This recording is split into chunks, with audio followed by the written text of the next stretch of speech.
السلام علیکم ناظرین حضرات، چینل کو ابھی سبسکرائب نہیں کیا ہے تو چینل کو سبسکرائب کر لیجئے، ساتھ میں بیل آئیکن ضرور دبا دیجئے تاکہ آنے والی ویڈیو کی نوٹیفیکیشن آپ کو ملتی رہے۔ نظر آئے گا کہ زندگی تو نافرمانیوں میں گزر گئی، سال پورا یوں ہی گزر گیا، ہماری زندگی میں کوئی نیکیوں میں اضافہ تو نہ ہو سکا۔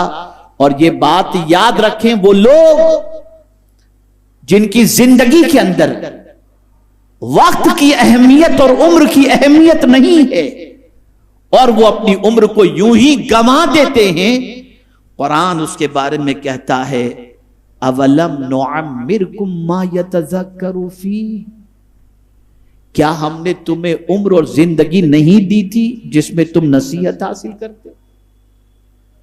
اور ایک خاص بات میں آپ کو سمجھا دوں، اور میں سمجھتا ہوں کہ اسے سمجھ لینے کے بعد اس دنیا کے عیش و عشرت سے اور اس دنیا کے لہو و لعب سے طبیعت میں کسی حد تک اچاٹ پیدا ہو جائے گی۔ ہم یہ سمجھتے ہیں یہ دنیا عیش و نشاط کے لیے ہے، نہیں، ہم دنیا کی زمین پر امتحان کے لیے ہیں۔ ہم اگر یہ سوچیں کہ ہم اس دنیا میں کیوں ہیں تو یہ سمجھ لو کہ ایگزام ہال کے اندر ہیں، یہ دنیا ہمارے لیے امتحان گاہ ہے۔ یہ کان جس سے ہم سنتے ہیں یہ بھی اللہ نے امتحان کے لیے دیے، یہ آنکھ جس سے ہم دیکھتے ہیں یہ بھی اللہ نے امتحان کے لیے دیے، یہ دل جس کے اندر محبت کسی کی پیدا ہوتی ہے یہ دل بھی اللہ نے امتحان کے لیے دیا ہے۔ ارے حد تو یہ ہے کہ زمین کے اوپر جتنے پہاڑ، درخت اور یہ ساری خوبصورت چیزیں جتنی موجود ہیں یہ سب بھی اللہ نے امتحان کے لیے دیا ہے۔ اور تھوڑا سا آگے بڑھ کر کے عرض کروں تو آپ یہ سمجھ لیں موت بھی اللہ نے امتحان کے لیے دی ہے اور زندگی بھی اللہ نے امتحان کے لیے دی ہے۔ میں 3 آیتوں کے ذریعے سمجھا دوں۔ اِنَّا جَعَلْنَا مَا عَلَى الْأَرْضِ زِينَةً لَهَا لِنَبْلُوَهُمْ أَيُّهُمْ أَحْسَنُ عَمَلًا، زمین پر جو ہم نے زینت رکھی، خوبصورتی رکھی، یہ اس لیے ہے کہ ان کو آزماؤں کہ کون ہے جو سب سے اچھا عمل کرتا ہے۔ میں حیران کہ یا اللہ، یہ زمین پر جو زینت ہے یہ پہاڑ ہے، ہل اسٹیشن ہے، باغ و باغات ہیں، نہریں ہیں، یہ ساری چیزیں تو زمین پر ہیں۔ آج آپ دیکھیں تو آپ کو پتہ چلے گا تالاب کے اندر، جھرنوں میں، ڈیم پر لطف اندوز ہونے کے لیے جانے والے کئی لوگ موت کی وادیوں سے گزر چکے اور موت کے آہنی پنجوں نے انہیں گرفتار کر لیا۔ آدمی جب لطف اندوز ہونا چاہتا ہے تو ہل اسٹیشن پر جاتا ہے، باغات کی طرف جاتا ہے، اور جا کر کے ایک بڑی عجیب بات میں آپ کو بتاؤں کہ جب آدمی پکنک پر جاتا ہے تو نمازیں چھوڑ دیتا ہے، آدمی اس کے نظارے میں گم ہو جاتا ہے۔ قرآن کہتا ہے زمین پر جتنی بھی چیزیں ہیں اور جس کو ہم نے سنوارا ہے، خوبصورت بنایا ہے، جس کو دیکھ کر تم اس میں ڈوب جاتے ہو، اے میرے بندو یہ ہم نے تمہارے لیے آزمائش کے لیے بنایا ہے کہ اس میں گم ہو کر مجھے تو نہیں بھول جاتے۔ چیزوں میں مب ہو کر چیز بنانے والے کو تو نہیں بھول جاتے۔ دوسری آیت، اِنَّا خَلَقْنَا الْإِنسَانَ مِن نُطْفَةٍ أَمْشَاجٍ نَبْتَلِيهِ فَجَعَلْنَاهُ سَمِيعًا بَصِيرًا، بے شک ہم نے ملی ہوئی منی سے انسان کو پیدا کیا اور اس سے سننے والا اور دیکھنے والا بنایا۔ کیوں؟ تاکہ ان کا امتحان لوں کہ سنتا کیا ہے اور دیکھتا کیا ہے۔ نہ ہر چیز سننے کے لیے اللہ نے کان دیے، نہ ہر چیز دیکھنے کے لیے اللہ نے آنکھیں دی، بلکہ یہ تو امتحان لے رہا ہے میرا مولا، ذرا دیکھوں تو صحیح میرا بندہ کیا دیکھ رہا ہے اور کیا کر رہا ہے۔ جائزہ لو اپنے گزشتہ مہینے کا، گزشتہ سال کا، کیا کچھ ہم نے دیکھا، کیا کچھ ہم نے سنا۔ اس امتحان ہال کے اندر رہتے ہوئے یہ جو قرآن نے کہا نا فلا تظلموا فیہن انفسکم، اپنی جانوں پر ظلم نہ کرو، ہم نے نہ سننے والی بات سن کر اور نہ دیکھنے والی چیزوں کو دیکھ کر ہم نے اپنی جان پر ظلم کیا ہے، ہم نے ظلم کیا ہے۔ اے رسول اعظم صلی اللہ تعالی علیہ وسلم کے دیوانوں، اسی طرح سے رب نے فرمایا الذی خلق الموت والحیات لیبلوکم ایکم احسن عملا، اسی نے موت اور زندگی کو پیدا کیا تاکہ تمہیں آزمائے کہ کون ہے جو تم میں سب سے اچھا عمل کرتا ہے۔ اللہ کو عمل مطلوب نہیں، بہترین عمل مطلوب ہے، اچھا عمل مطلوب ہے۔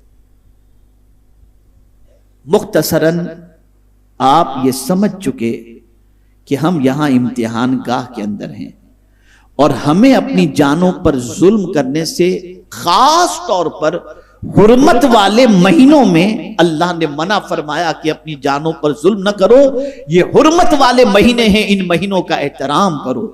اب آئیے ان 4 مہینوں کو تھوڑا سمجھا دوں۔ رجب اللہ کا مہینہ ہے تو اس مہینے کا خوب احترام کرو اور قربان جائیے، اللہ نے اپنے محبوب کو اپنا دیدار کرانا تھا تو اسی رجب کے مہینے کا انتخاب فرمایا، اور ہمیں نماز کا تحفہ بھی دینا تھا تو رجب ہی کا انتخاب فرمایا۔ اور ذی قعدہ، ذی الحج، یہ حج کے مہینے ہیں کہ بندگان خدا وہاں جا کر ذکر و اذکار میں لگے رہتے ہیں، طواف کعبہ میں لگے رہتے ہیں، استغفار میں لگے رہتے ہیں، اللہ کو راضی کرنے میں لگے رہتے ہیں۔ تو ان حرمت والے مہینوں کا احترام کو، اور محرم کو تو محرم الحرام ہی کہا گیا، محرم الحرام ہی کہا گیا۔ اور میرے پیارے آقا صلی اللہ تعالی علیہ وسلم کے پیارے دیوانوں، اس مہینے کی بھی حرمت ہمارے اوپر لازم ہے کہ اس مہینے کے اندر بہت سارے انبیاء کرام علیہم الصلاۃ والتسلیم کو اللہ نے بہت سارے تحائف بھی عطا فرمائے، اور ظالموں کے ظلم سے نجات بھی اللہ عز و جل نے عطا فرمائی۔ جیسے ماہ محرم کی 10 تاریخ کو حضرت موسیٰ علیہ الصلاۃ والتسلیم کو اللہ نے فرعون سے نجات عطا فرمائی، ان کو اور ان کی قوم کو۔ میرے پیارے آقا صلی اللہ تعالی علیہ وسلم کے پیارے دیوان، تھوڑے تھوڑے آگے آ جائیں، ایک مرتبہ درود شریف پڑھ لیں۔ اللہم صلی علی سیدنا ومولانا محمد معدن الجود والکرم وآلہ وصحابہ وبارک وسلم صلاۃ وسلاما علیک یا سیدی یا رسول اللہ صلی اللہ تعالی علیہ وسلم۔ تو میرا خیال ہے کہ آپ کی سمجھ میں یہ بات آ چکی ہوگی۔ اب ظلم کسے کہتے ہیں یہ بھی تھوڑا سمجھ لو تاکہ بات اچھی طرح اور سمجھ میں آ جائے، اس لیے کہ حرمت والے مہینوں میں ظلم سے منع کیا گیا ہے۔ ظلم کسے کہتے ہیں؟ وضع الشیء علی غیر محلہ، توجہ چاہوں گا، وضع الشیء علی غیر محلہ، جو چیز جہاں کے لیے بنائی گئی اس کے علاوہ اس جگہ پر رکھنا جہاں کے لیے نہیں بنائی گئی، وہ ہے ظلم۔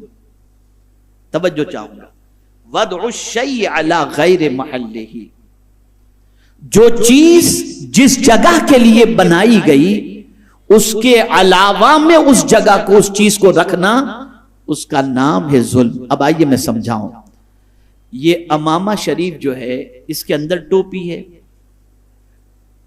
ٹوپی سر کے لیے بنی ہے یا پیر کے لیے؟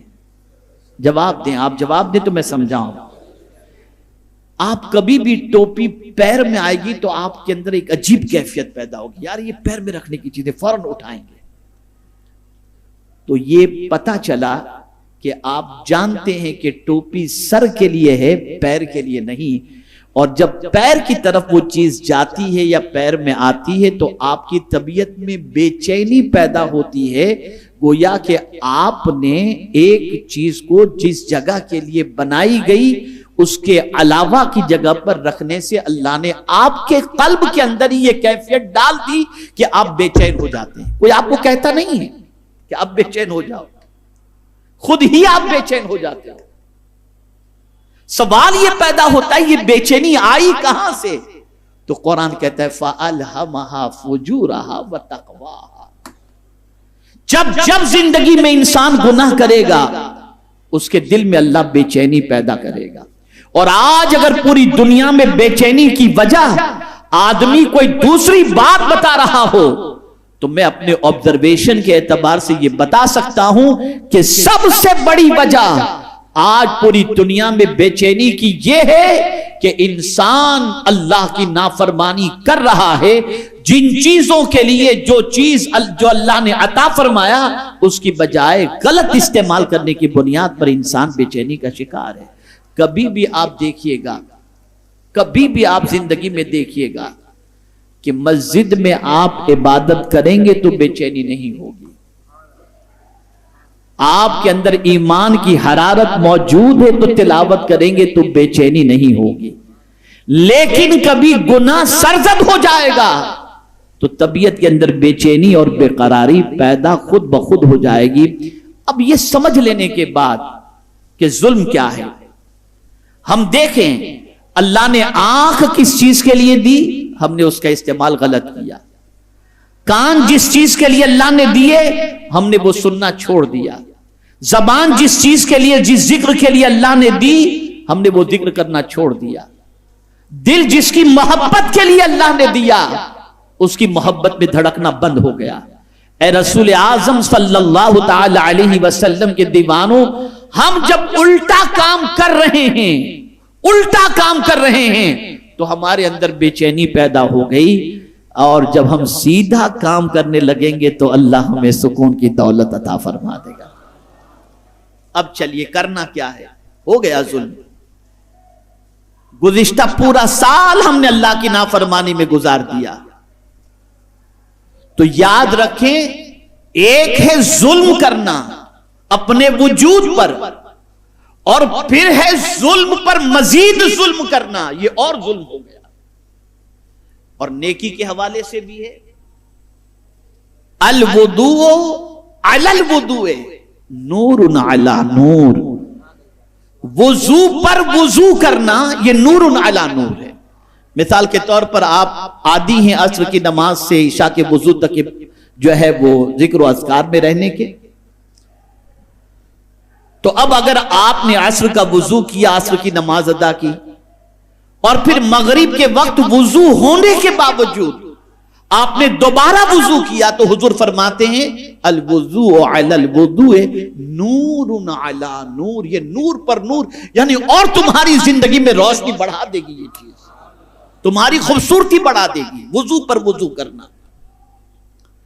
ایسے ہی ظلم پر ظلم, ایک تو گناہ کر کے ہم نے ظلم کیا, ایک تو اللہ کی نافرمانی کر کے ہم نے ظلم کیا, ایک اپنے وجود کو اللہ کے ارشاد کے خلاف استعمال کر کے ہم نے ظلم کیا, اور اس ظلم پر مزید ظلم قرآن کہہ رہا ہے وَمَن لَّمْ يَتُبْ فَأُولَٰئِكَ هُمُ الظَّالِمُونَ. اس کے بعد بھی جو توبہ نہ کرے قرآن کہتا ہے وہ ظالم ہے.